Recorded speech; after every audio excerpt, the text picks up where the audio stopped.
اور اب رشیا کا انٹرسٹ یہ ہے کہ یورپ کو، اور مطلب یورپ محتاج ہے گیس کے حوالے سے، ایندھن کے حوالے سے، اور اب یورپ میں جتنی سردی پڑتی ہے اور جس طرح وہاں پہ برف جم جاتی ہے، اس برف کے اندر گیس جو ہے وہ تو لائف لائن ہو گئی نا جی.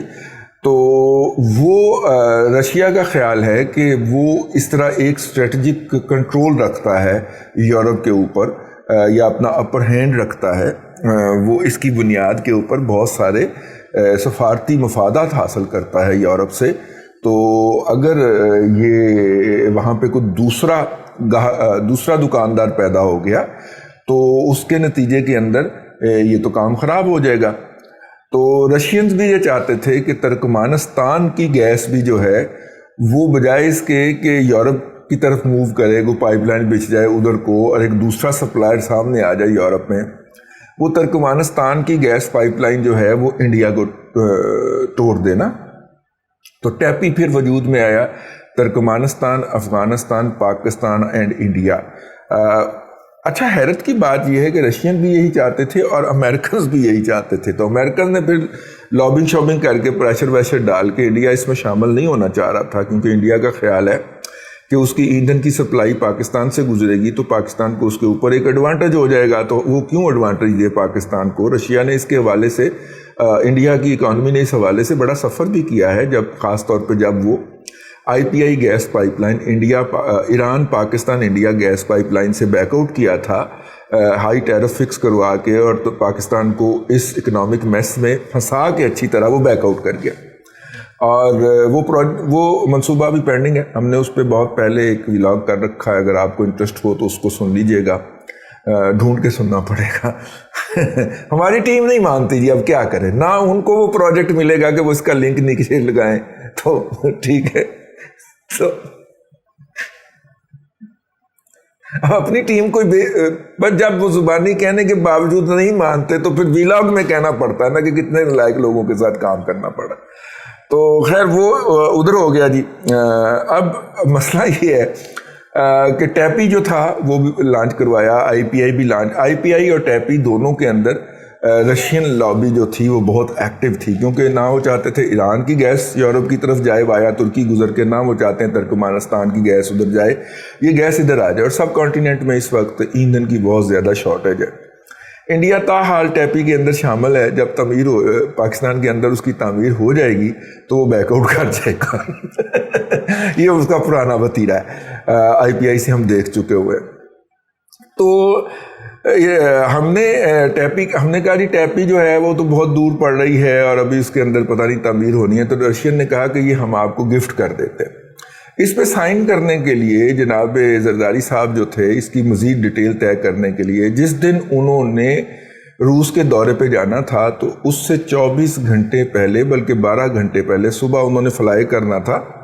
تو اس دن اس سے پہلے جو تھا وہ پاکستان کے اس وقت کے وزیر اعظم گیلانی صاحب جو تھے، جی ہاں، یوسف رضا گیلانی صاحب، ان کو نااہل کر دیا گیا.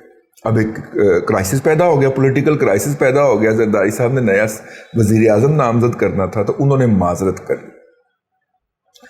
اور اب آپ کو تو پتہ چل گیا ہوگا نا کہ انسٹیٹیوشنل ٹیک اوور کے تحت عدلیہ کیسے چلائی جاتی ہے، یہ چلتی ہے. تو یہ فیصلہ کہاں سے اور کیوں آیا ہوگا یہ بھی آپ کو سمجھ جانا چاہیے. میں اب ساری باتیں کروں، میں جتنی کو کر سکتا ہوں اتنی تو کر چکا ہوں نا بھائی، ٹھیک ہے. تو اب آپ سمجھیں نا کچھ. تو زرداری صاحب نہیں گئے اس کو سائن کرنے کے لیے، جس پہ پیوٹن صاحب، وہ بھی اس وقت بھی وہی صدر تھے، وہ ناراض بھی ہوئے اور ناراضگی مٹانے کے لیے پھر ہمیں بہت ساری منتیں تلنے کرنی پڑی. اب جب سے موجودہ حکومت آئی تھی، اس نے اس پروجیکٹ کو اٹھا کے شیلو کر دیا. کچھ 1-1.5 سال کے بعد انہوں نے پروجیکٹ نکالی، فائل نکالی، اور جو تھے وہ تابش گوہر صاحب جب سے آئے تو اس کے اوپر بڑی خبریں آنا شروع ہو گئی. ظاہر تابش گوہر صاحب جو ہیں یہ کے الیکٹرک کو تباہ و برباد کرنے کا وسیع تجربہ رکھتے ہیں، اور وہاں سے جس طرح انہوں نے وہ پیسے سائفن آؤٹ ہوئے تھے اس سے اربوں روپے، اس کا بھی ان کا وسیع تجربہ ہے. تو انہوں نے آتے ہی ارت برت شرط مارنی شروع کر دی، ادھر ادھر کی مارنی شروع کر دی. انہوں نے سب سے پہلے کہا کہ جی یہ پروجیکٹ جو ہے جو رشیا ہمیں آفر کر رہا ہے یہ ہمارے لیے وائبل ہی نہیں. اچھا جی، پھر کیا کریں گے, یہ پروجیکٹ ہم خود بنائیں گے. یعنی پاکستان جو ہے وہ $6 ارب کے لیے جو IMF کے سامنے ناک رگڑ رہا ہے, وہ یہ $2.5-3 ارب کا پروجیکٹ خود بنائے گا. اچھا جی, اور وہ ہمیں بھی رشیا کی ضرورت نہیں ہے جی. ہم جو ہے وہ اوپن بیڈنگ میں جائیں گے, اور اوپن بیڈنگ کے اندر انہوں نے اپنی ایک پسندیدہ لاہور بیسڈ کمپنی, مشتاق گھمن کی خبر پڑھ لینا جی, وہ جناب انہوں نے وہاں سے برآمد کی اور کہا کہ جناب یہ کمپنی کرے گی اور یہ کرے گی اور وہ کرے گی. یہ مسلسل خبریں پچھلے 2 ماہ سے اخبارات کی زینت بنائی جا رہی تھیں, اور اس کا مین سورس جو تھے وہ تابش گوہر صاحب تھے. وہ لاہور کی کمپنی جو تھی وہ پھر اس کے تابش گوہر صاحب کے ساتھ خوشگوار تعلقات بھی جو تھے وہ بھی نکل آئے. تو اس کے بعد انہوں نے وہ کمپنی کھڑی کی اور کہا کہ جناب یہ جو پروجیکٹ ہے یہ BOT کی بنیاد کے اوپر ہوگا, اور نہیں BOO بلڈ آپریٹ اون, ٹھیک ہے, ایک تو ہوتا ہے نا بلڈ آپریٹ ٹرانسفر, تو یہ BOO کی بنیاد کے اوپر ہوگا. یہ بونگیاں مار ہی رہے تھے, تو ایک دم ون فائن مارننگ آیا کہ جو اوریجنل پروجیکٹ تھا زرداری صاحب کے دور والا. اچھا, بائی دا وے نواز شریف صاحب جو تھے وہ بھی اس پروجیکٹ کو آگے بڑھانا چاہ رہے تھے, لیکن جیسے ہی روس کے صدر پاکستان کے دورے کا اعلان کرتے تھے یا کوئی ڈیٹ ویٹ فکس ہونے کی بات ہوتی تھی, تو پاکستان کے اندر سیاسی غیر یقینی کی صورتحال پیدا کر دی جاتی تھی, اور کبھی عدالتیں ہمراور ہو جاتی تھیں, کبھی دھرنا ہو جاتا تھا, کبھی کچھ ہو جاتا تھا. تو اس سے ظاہر تھا کہ جو دھرنے کرانے والے تھے یا جو دھرنا پروجیکٹ کو لے کے چل رہے تھے, بیسیکلی وہ نہیں چاہ رہے تھے کہ یہ پروجیکٹ جو ہے وہ ہو. ظاہر ہے جب وہ پائپ لائن بچھے گی تو پاکستان کے یہ پائپ لائن کوئی آخری پروجیکٹ تو نہیں ہوگا. پاکستان کے رشیا کے ساتھ تعلقات جب معاشی بڑھیں گے, اور MI6 ہیلی کاپٹر تو ہم ان سے مختلف ورژن پہلے ہی خرید رہے ہیں, کچھ خرید چکے ہیں, کچھ آرڈر پلیس کیے ہوئے ہیں ہم نے. دفاعی تعلقات بھی ایگزسٹ کرتے ہیں. JF تھنڈر کے اندر جو انجن استعمال ہوتا ہے وہ رشیا کا انجن استعمال ہوتا ہے. رشیا نے یہی باتیں سوچ کے کہ جناب پاکستان کے ساتھ ہمارے تعلقات بہتر ہوں گے, وہ انجن استعمال کرنے کی اجازت دی ہے نا. اگرچہ چائنا کی منت اللہ بھی اس میں شامل ہے, لیکن رشیا نے اسی لیے شامل دی ہے. تو دفاعی تعلقات تو ہمارے قائم ہو چکے تھے. یہ اسلام آباد میں ایک فیکٹری بھی لگ رہی ہے, رشین جو ہیلی کاپٹرز ہیں ان کو ری ویمپ اور ریکنسٹرکشن کرنے کے حوالے سے. تو دفاعی تعلقات تو بڑے اسٹرانگلی آگے بڑھ رہے تھے. تو معاشی تعلقات بڑھانے کے لیے پہلے جب زرداری صاحب کے دور میں رشیا نے آفر کی تھی تو وہ انہوں نے کہا تھا یہ گفٹ ہوگا, وہی گفٹ جو کہ صدر جی جن پنگ نے ملتان سکھر موٹر وے کہا تھا کہ یہ ہمارے لیے ہماری طرف سے پاکستانی حکومت کے لیے گفٹ ہوگا, اور جس کے اوپر مراد سعید جو ہے انہوں نے آ کے الزام لگایا تھا کہ احسن اقبال 52 ارب روپے جو ہے اس میں سے کرپشن کر کے کھا گیا ہے. تو پھر احسن اقبال کے بولنے سے پہلے چینی بول پڑے تھے, اور پھر انہوں نے بڑی بےزتی فرمائی تھی, اور اس کے بعد پھر یہ جو چیخا ہے, اس چیخے کو پھر جو ہے وہ چھپنے کی جگہ نہیں مل رہی تھی. لیکن آپ کو پتہ ہے کہ چیخے کی پھر خاص پوزیشن ہے نا جی, پھر اس کو تو کچھ نہیں کہا جا سکتا. چیخا بال کچھ عرصے پھر چپ رہا تھا, تو چیخا صاحب نے وہ والا ٹھیک ہے اسی طرح کا ایک گفٹ تھا, لیکن اب وہ گفٹ جو ہے وہ ایک کمرشل پروجیکٹ میں کنورٹ ہو گیا ہے.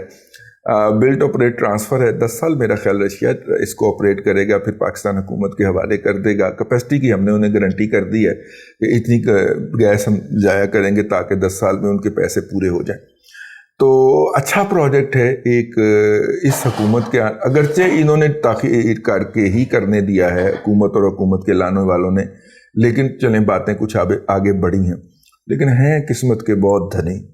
یہ پروجیکٹ بھی جو ہے یہ اکتوبر 2023 کے اندر مکمل ہوگا, یعنی ان کے اس دور کے اندر مکمل نہیں ہو پائے گا, اور یہ نہیں کہہ پائیں گے کہ یہ جناب ہم نے منصوبہ شروع کیا. لیکن کیا پتہ ہے اگلا دور بھی انہی کا ہی ہے نا جی, اگلے 5 سال بھی انہی کے ہیں. وہ ہیں ہاں وہ ای ووٹنگ, ہاں ایک بٹن دبائیں گے, کیا ضرورت ہے دھند پڑوائیں اور جناب جا کے تو وہ کمشنر صاحب جو ہیں وہاں پہ وہ غائب کریں عملے کو اور پھر رزلٹ تبدیل کریں. اتنی تگودو کرنے کی کیا ضرورت ہے, پروگرامنگ کریں, ہے انٹیلیجنس وہ کیا ہوتا ہے جی، وہ اس کا مطلب کہ آرٹیفیشل انٹیلیجنس کا دور ہے جی. تو اس کے اندر آرام سے ایک سافٹ ویئر بنائیں، اور سافٹ ویئر بنانے میں یہ ہیں شیر ہے، نہیں تو باہر سے بنایا لے آئیں، انڈیا سے لے آئیں، تو وہ بنانے میں شیر ہیں جی. تو وہ بنائیں اور اس کے اوپر ٹھپا لگوائیں اور اس کو ہیں آگے کرائیں، ٹھیک ہو گیا. تو یہ ہے جی صورتحال. تو کیا پتہ ہے کہ انہی کا ہی دور چل رہا ہو اور اس میں یہ فیتا کاٹ سکیں اور ان کی وہ حسرت پوری ہو جائے کہ کسی نئی چیز کا بھی یہ افتتاح کر سکیں. اللہ آپ کو آسانیاں عطا کرے اور آسانیاں خلق خدا میں تقسیم کرنے کی توفیق عطا کرے.